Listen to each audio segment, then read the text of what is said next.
سر ہماری تو زندگیاں گزر گئی، ایک ڈسپلن ہی ایک ایسی چیز ہے کہ یہ کیسے ممکن تھا کہ جنرل فیض اپنے آرمی چیف کی بات نہیں مانتے؟ اور اس کی سب سے بڑی دلیل میں آپ کو دے دیتا ہوں. آپ کو جب یاد ہوگا کہ جب جنرل فیض کو تبدیل کیا گیا تو دو شخصیات تھی، اور ایک آپ کے شاہ محمود قریشی صاحب تھے اور اسد کیسر صاحب، اسد عمر صاحب. تو انہوں نے باقاعدہ پرائم منسٹر ہاؤس سے نکلنے کے بعد اور پھر جی ایچ کیو سے نکلنے کے بعد یہ کہا تھا کہ اسد جی معاملہ جو ہے وہ خراب ہو گیا. آپ کو یاد ہوگا یہ جی کا جو لفظ ہے وہ استعمال شاہ محمود قریشی صاحب کرتے ہیں. اس وقت تو ان کا نام سامنے نہیں آیا تھا، لیکن باقاعدہ اس چیز کو رپورٹ کیا گیا. اور پھر یہ بھی چیز رپورٹ ہوئی کہ آرمی چیف جنرل جو باجوہ تھے انہوں نے زبردستی ان کو تبدیل کیا اور دے دی ان کی پشاور کے ان کے حوالے کر دی گئی. تو یہ سب کچھ ہو چکا تھا اور یہ زبردستی کروایا گیا. اگر جنرل باجوہ جو ہیں وہ واقعی پاورفل نہیں تھے اور جنرل فیض اور عمران خان مل کر کھیل رہے تھے تو پھر یہ کیسے ہو گیا؟ اور فوج اپنے ڈسپلن کی وجہ سے جانی جاتی ہے. لیکن کچھ لوگ آپ کو یہ بیانیاں بناتے ہوئے نظر آئیں گے کہ دیکھیں جی دو طاقتور اکٹھے ہو گئے تھے. یہ فیصل واڈا کے الفاظ ہیں. ایک طرف عمران خان تھا اور دوسری طرف آپ کے جنرل فیض تھے. تو جنرل باجوہ کی کوئی سن نہیں رہا تھا. یہ باقاعدہ ایک امپریشن دینے کی کوشش کی جا رہی ہے اور اس کو جوڑا جا رہا ہے. خان صاحب اس سے پہلے بھی کہہ چکے ہیں، دوبارہ انہوں نے کہا کہ جنرل فیض جنرل باجوہ کے ماتحت تھے. جنرل فیض کا معاملہ فوج کا اندرونی معاملہ ہے، اس کا ہمارے ساتھ کوئی تعلق نہیں. جب میں وزیر اعظم تھا جنرل فیض جنرل باجوہ کی اجازت سے مجھے ملتے تھے اور پھر جنرل باجوہ کو ڈی بریف بھی کیا جاتا. 9 مئی کے سلسلے میں جنرل فیض سے تعلق جوڑنا اہمکانہ بات ہے. کیا مجھے پتا تھا کہ 9 مئی کو مجھے گرفتار کرنا ہے؟ تو سازش کس بات کی کرنی تھی؟ جنرل فیض ریٹائرمنٹ کے بعد ہماری کیا مدد کر سکتے تھے؟ دیکھیں یہ تو ایک نیچرل سی بات ہے نا کہ آپ جب کوئی بندہ کرسی پر ہوتا ہے نا، کوئی علاقے کا ایس ایچ او بھی ہو نا، تو جب تک وہ کرسی پر ہے نا اس کی ویلیو ہے. جس دن وہ ریٹائر ہو جائے یا اپنی کرسی سے اس کو ہٹا دیا جائے یا اس سے تھانہ لے لیا جائے، اس کی حیثیت جو ہے وہ صفر ہو جاتی ہے. تو جنرل فیض نے اپنی کرسی سے اترنے کے بعد کسی کو کیا فائدہ پہنچانا تھا، اور یہی بات خان صاحب کی طرف سے کی گئی ہے. لیکن دو چیزیں آپ نے یاد رکھنی ہیں. جب جنرل فیض کو as A D G I S I ہٹایا گیا تو وہ کس نے ہٹایا تھا؟ زبردستی ہٹایا گیا تھا. اور وہ بات نون لیگ نے بار بار پاکستان کے میڈیا پر ان کے اپنے لوگوں نے رپورٹ کی ہے. اور دوسری چیز، وہ تصویر یاد رکھیے گا جو آئی ایس آئی ہیڈ کوارٹر میں جا کر آرمی چیف نے اتروائی اور پھر اسے میڈیا پر ریلیز کیا گیا. مجھے آج بھی یاد ہے ریلیز کرنے والے نے کہا کہ بتائیں جی کہ ہو از دا باس، اور یہ امپریشن جو ہے وہ آپ کی خبروں میں جھلکنا چاہیے. ویورز، اگلی چیز یہ تھی کہ اصل حساب جنرل باجوہ کا خان صاحب کہتے ہیں کہ ہونا چاہیے جس نے ہماری منتخب حکومت کے خلاف سازش کی. اس بات کو فضل الرحمان، شاہد خاقان عباسی، محمد زبیر سمیت بہت سے لوگ جو ہیں کنفرم کر چکے. اور ایک منتخب حکومت کے خلاف سازش کرنے کے جرم میں جنرل باجوہ کا ٹرائل ہونا چاہیے. دیکھیں اگر آپ یہ کہتے ہیں نا کہ جنرل فیض سیاست میں شامل تھے تو پھر یہ لوگ جنہوں نے، ایک پاکستان کا سابق وزیر اعظم ہے، ایک موجودہ جو آپ کے سربراہ ہے پارٹی کے، ان کا ترجمان تھا اور پھر مریم کا ترجمان ہے، وہ یہ باتیں ساری کر رہا ہے تو پکڑ لیں ان کو بھی. پھر یہ سازش میں شامل ہوئے اگر یہ جھوٹ بول رہے ہیں. اور پھر سے ایک چیز میں آپ کے سامنے یہ بھی رکھ دوں کہ خان صاحب جیل میں تو آپ کو بیٹھے ہوئے نظر آ رہے ہیں لیکن وہ باخبر بھی ہیں.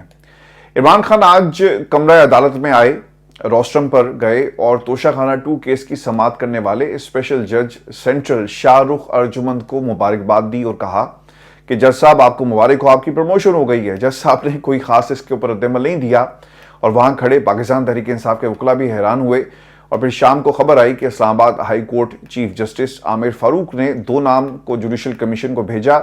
ان میں سے ایک شاہ رخ انجمن کا تھا اور پھر ہمایوں دلاور کا نام اس کے اندر شامل ہے. تو دونوں ججز کو نوازا جا رہا ہے. عمران خان سے قیادت جو باہری سطح بیٹھی ہوئی ہے وہ رابطہ تو کرتی ہے لیکن خان صاحب ان سے ناراض کیوں ہیں یہ بھی میں آپ کو بتا دیتا ہوں. علیمہ خان نے اس حوالے سے کہا کہ عمران خان نے پیغام دیا ہے کہ 9 مئی 26 نومبر کی تحقیقات کے لیے کمیشن قائم کریں، بے گناہ قیدیوں کو رہا کیا جائے. یہ 2 مطالبے نہ مانے گئے تو اوورسیز ترسیلات زر پاکستان نہیں بھیجیں گے اور یہ ان سے ریکویسٹ کی جائے گی. پھر دوسری چیز، اسلام آباد کے سہانے کے اتنے ثبوت آ چکے ہیں کہ یہ اب اس سے بھاگ نہیں سکتے. اتوار کا دن یوم شہداء مقرر ہو چکا، اس پر بات کریں، لوگوں کو بتائیں. عمران خان نے کہا ہے کہ اتوار کے دن اس میں شرکت کی جائے، نہ صرف پاکستان بلکہ پوری دنیا میں پاکستان اس دن کو شہداء سے خراج عقیدت کے لیے باہر نکل کر آپ سولیڈیرٹی شو کریں، اور پھر اسلام آباد قتل عام کو بھلایا نہیں جائے گا۔ یہ قتل عام جوانوں سے جس نے بھی کروایا اسے معاف نہیں کیا جائے گا۔ اتوار کو پوری دنیا میں یوم شہداء اسلام آباد کا جو واقعہ پیش آیا اس حوالے سے منایا جائے گا۔ پھر علیمہ خان یہ بھی کہتی ہیں کہ عمران خان نے کہا کہ وہ اپنی لیڈرشپ کے رویے پر حیران ہیں، وہ قیادت پر عدم اعتماد نہیں کر رہے، لیکن حیرانی ضرور ہے کہ باہر سب خوشی خوشی رہ رہے ہیں۔ یہ رپورٹ ہوئی ہے جی چیز، اور اب سوال یہ ہے کہ عمران خان کی ہدایات پر کون عمل نہیں کر رہا؟ باہر بیٹھی لیڈرشپ اتنی خاموش کیوں ہے؟ کیا ساری کی ساری لیڈرشپ کمپرومائزڈ ہے؟ اور وہیں دوسری طرف عمران خان کی جان کو جو خدشات تھے اور اس کا بیانیہ زیادہ مضبوط ہوتا جا رہا ہے۔ فیصل واڈا نے جو مسلسل پاکستان کی ٹیلی ویژن سکرینز پر آپ کو ایک بیانیہ بناتے ہوئے نظر آئیں گے، اور وہ کیا کہتے ہیں؟ مسلسل وہ آپ کو بتا رہے ہیں کہ عمران خان کی جان کو خطرہ ہے۔ فیصل واڈا نے جی ایک ٹاک شو میں گئے، کل بھی یہ ہوا، اب مسلسل یہ آپ دیکھیں گے کہ آنے والے دنوں میں اسی طرح کی سٹیٹمنٹس ان کی طرف سے جاری کی جائیں گی، اور یہ کہتے ہیں کہ عمران خان پر وزیر آباد حملے میں عمران خان کے قریب ترین قابل اعتماد لوگ شامل تھے۔ عمران خان کو جب اصلیت کا پتہ چلا تو ان کے پیروں تلے زمین نکل جائے گی۔ ارشد شریف قتل کیس کے جو حقائق ہیں آخری کی ثابت ہوں گے۔ میں باہر جا رہا ہوں، چیزیں عدالتوں سے سامنے نہ آئی تو میں سامنے لے کر آؤں گا۔ اب یہ انہوں نے کچھ کلیم کیا، یہ کافی دنوں سے یہ کلیم جو ہے وہ کر بھی رہے ہیں۔ ویورز، جو سب سے اہم چیز ہے، فیصل واڈا نے پاکستان کے اندر صدارتی نظام کا جو لنک ہے وہ جنرل فیض حمید کے ساتھ جوڑا، اور انہوں نے کہا کہ جنرل فیض عادتاً ثبوت نہیں چھوڑتے تھے، مگر ان کے معاملات کے ثبوت جو ہیں وہ آ چکے ہیں۔ فون، لیپ ٹاپ، چیٹ، اس کے علاوہ جو واٹس ایپس ہیں اس کے اندر جو چیٹ ہے سب کچھ موجود ہے۔ جنرل باجوہ کو پتا تھا تو انہوں نے جنرل فیض کو ڈی جی آئی ایس آئی کی پوزیشن سے ہٹا دیا۔ اب دیکھیں، فیصل واڈا اگر یہ کہتا ہے نا کہ اس پوزیشن سے ہٹا دیا، تو پھر وہ ان کا جو آرگومنٹ تھا کہ دو طاقتور اکٹھے ہو گئے تو جنرل باجوہ کیا کرتے؟ تو بھائی جان، چیزیں اتنی سادہ نہیں ہیں۔ آپ جنرل فیض آپ کو پسند نہیں ہوں گے، ان کی شکل آپ کو پسند نہیں ہوگی، یہ ایک لنک جو ہے وہ عمران خان کے ساتھ آپ جوڑ رہے ہیں۔ دیکھیں، اگر جنرل فیض نے کہیں پر کچھ ایسا غلط کیا، آپ کا ادارہ، آپ کا بندہ، آپ اسے لٹکائیں، آپ اسے بٹھائیں، آپ اسے چھوڑ دیں، آپ معافی کا اعلان کریں، یہ آپ کا انٹرنل میٹر ہے۔ لیکن جب آپ اسے پولیٹیکلی کسی اور کے ساتھ جوڑیں گے تو اس کا ایک ری ایکشن آئے گا، اور پوری دنیا سے پھر آپ کو اس کا ری ایکشن آتا ہوا نظر آئے گا۔ یعنی عمران خان کا ملٹری ٹرائل، یہی آپ کہنا چاہ رہے ہیں؟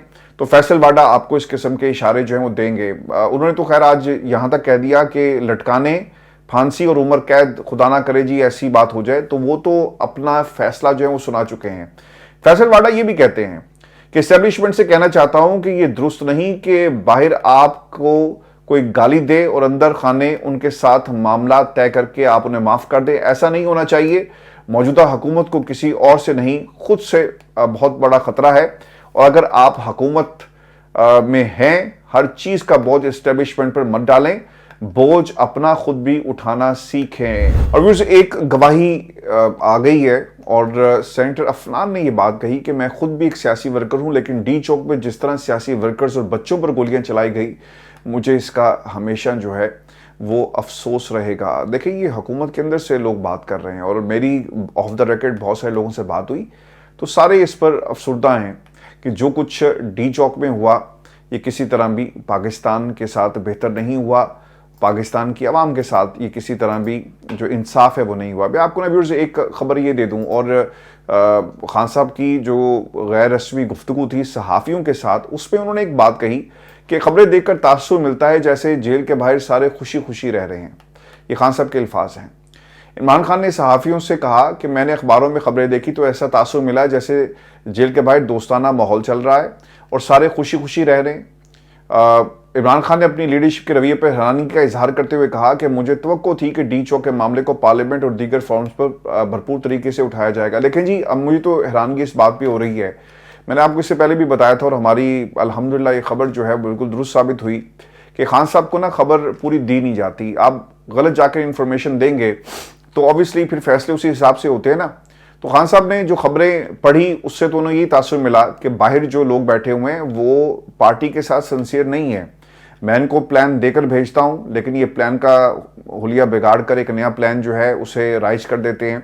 تو یہ اب عمران خان نے اس بات کا فیصلہ کرنا ہے کہ باہر جتنی بھی قیادت بیٹھی ہے وہ اگر سنجیدہ نہیں ہے اور پارٹی کے ساتھ سنسیئر نہیں ہے تو پھر ان کے ساتھ کس قسم کا سلوک جو ہے وہ کرنا چاہیے. آپ کی حکومت تو ویسے نہیں ہے, آپ پارلیمنٹ کے اندر موجود ہو کر بھی موجود نہیں ہیں, آپ اپوزیشن نام کی ہیں لیکن اپوزیشن اب کر نہیں رہے, اور آپ جس طرح سے مذاکرات کو آگے بڑھا رہے ہیں اس سے پاکستان تحریک انصاف کو رتی برابر بھی کوئی فائدہ جو ہے وہ ہونے والا نہیں ہے. جن لوگوں سے مذاکرات کر رہے ہیں وہ آپ کا مذاق اڑاتے ہیں, وہ کہتے ہیں کہ دیکھا ہمیں تو پہلے چور کہتے تھے, ڈاکوؤں سے آپ کیوں مذاکرات کرنا چاہتے ہیں. تو پاکستان تحریک انصاف اپنا یہ شوق پورا کر کے دیکھ لے, جن لوگوں نے یہ مذاکرات کی میز پر عمران خان کو بٹھانے کی کوشش کی, یہ کچھ نہیں ہوگا. میں بار بار کہہ رہا ہوں کہ پاکستان پیپلز پارٹی سے آپ بات کریں, راستہ وہیں سے نکلے گا, کیونکہ اب آپ کو سیاست کا جواب سیاست سے دینا ہے. آپ نے جو سیاست آپ کے خلاف ہوتی رہی, اب آپ اسی زبان میں ان سے بات کریں گے تو آپ کو راستہ جو ہے وہ ملے گا. یہ بھی ہم نے دیکھا کہ پاکستان کے اندر ایک قومی حکومت کی بات کی جا رہی ہے, اور فواد چوہدری صاحب بھی ایکٹیو ہو گئے اور انہوں نے ایک جملہ کہا کہ قومی حکومت بنانے کی طرف جانا پڑے گا تاکہ سیاسی درجہ حرارت جو ہے وہ نیچے آئے. اچھا, اس کے ساتھ ساتھ رانا ثناءاللہ صاحب نے بھی مذاکرات کے اوپر پاکستان تحریک انصاف کے کردار کو سراہا, لیکن یہ بات آگے بڑھ نہیں رہی. یہ صرف تعریفیں ایک دوسرے کی کر رہے ہیں کہ جناب وہ آئے تھے, ہاتھ میں لایا تھا, وہ چلے گئے, لیکن یہ مذاکرات آگے کسی نہج پر کسی جگہ پہنچ کر یعنی اس کا کوئی انجام نکلے گا کہ نہیں نکلے گا, یہ اس کے اندر امپورٹنٹ ہے. ان کو مذاکرات کو ان کے حتمی انجام تک پہنچانا یہ امپورٹنٹ ہوگا, جو کہ ہمیں ابھی بظاہر جو ہے وہ ہوتا ہوا نظر نہیں آ رہا. میں بھی آپ کو ایک خبر یہ بھی دے دوں کہ تحریک انصاف سے مذاکرات حکومت نے شرائط رکھ دی ہیں. رانا ثناءاللہ صاحب نے اس حوالے سے کہا کہ جب حکومت نے پیشکش کی تھی, پاکستان تحریک انصاف نے حکومت کے اختیارات پر سوال اٹھایا اور جواب دیا کہ سیاسی جماعتوں کے پاس مذاکرات کا اختیار نہیں ہے, لیکن انہیں معلوم ہونا چاہیے کہ مذاکرات کی میز پر براہ راست بات چیت کے ذریعے ہی حقیقی حل تلاش جو ہے وہ کیا جا سکتا ہے. ان کے مطابق اگر تحریک انصاف سول نافرمانی کی تحریک واپس لیتی ہے تو پھر ان سے بات کی جا سکتی ہے, اگر وہ نہیں لیتے تو پھر ہم ان سے بات نہیں کریں گے. اب رانا ثناءاللہ صاحب نے یہ واضح کر دیا ہے کہ سیاسی جماعتوں کے درمیان رابطے کبھی بند نہیں ہوتے, لیکن اس طرح رسمی بات چیت کو کبھی باضابطہ آپ گفتگو جو ہے اس کا نام جو ہے وہ نہیں دے سکتے. اور یہ بھی انہوں نے انکشاف کیا جی کہ جب یہ اسلام آباد میں آئے تو سب بھی ہمارے ان کے ساتھ رابطے تھے, ہم گفتگو کر رہے تھے, لیکن پاکستان کے میڈیا پر تمام چیزیں جو وہ نہیں لائی گئی فار دی آبویس ریزن, تاکہ جو مذاکرات کا عمل ہے اسے کسی طرح ٹھیس نہ پہنچے اور وہ آگے بڑھے. لیکن اوبویسلی یہ پاکستان تحریک انصاف کو انگیج کرنا چاہتے تھے. مس انفارمیشن, وہ کہتے ہیں نا کہ کوئی ایک ایسی چیز آپ ان کے حوالے کرتے ہیں, اور پاکستان تحریک انصاف اوبویسلی اس ٹریپ میں مسلسل آ رہی تھی. وہ لوگ جو تحریک انصاف کے حکومت سے بات کر رہے تھے تو انہوں نے اپنے ہاتھوں پر انگلیوں کے اشاروں پر ان کو نچایا ہے, اور مذاکرات کے نام پر یہ سب کچھ کیا گیا. الٹیمیٹلی نتائج نہیں نکلے. دیکھیں جو آپ کے لوگ اگر سنجیدہ ہوتے, حکومت کے لوگ اگر سیریس ہوتے ان مذاکرات کو لے کر, تو کوئی نتیجہ نکلتا, گولی نہ چلتی, لیکن گولی چلا دی گئی. ایک طرف آپ نے انگیج کیا مذاکرات کے نام کے اوپر, تو حکومت اس طرح کی باتیں کر کے خود ہی ایکسپوز ہو رہی ہے, اور بہت بری طرح ایکسپوز ہو رہی ہے. اور پاکستان تحریک انصاف کے پاس جو اپنے آپشنز ہیں وہ انہیں, میں بار بار کہہ رہا ہوں کہ پیپلز پارٹی کے ذریعے ان کو آگے بڑھنا چاہیے. ویورز, آپ کو خبر یہ بھی دے دیں کہ پاکستان میں عہدوں کی لوٹ سیل جو ہے وہ جاری ہے. 26ویں آئینی ترمیم کے ثمرات آنا شروع ہو گئے, اور حکومت جن لوگوں کو نواز رہی ہے چن چن کر, ججز کو ملک بھر کی ہائی کورٹس پہ لایا جا رہا ہے, اور جو حکومت کے پسندیدہ لوگ ہیں یعنی جنہوں نے حکومت کو فائدہ پہنچایا. چیف جسٹس اسلام آباد ہائی کورٹ کی جانب سے ڈسٹرکٹ سیشن جج شاہ رخ ارجمن کے نام کی تجویز دی گئی, اور اس کے ساتھ ساتھ اسپیکر قومی اسمبلی یاس صادق صاحب کی طرف سے لگائے گئے ممبر جوڈیشل کمیشن جو روشن خورشید ہیں, ان کی جانب سے ایڈیشنل ڈسٹرکٹ سیشن جج ہمایوں دلاور کے نام کی تجویز دی گئی. اور پھر ہائی کورٹ میں دلچسپ لسٹ سامنے آئی ہے, اور مریم نواز کے سابق وکیل اور عمران خان کے خلاف پروسیکیوٹر امجد پرویز کا نام بھی تجویز کیا گیا ہے.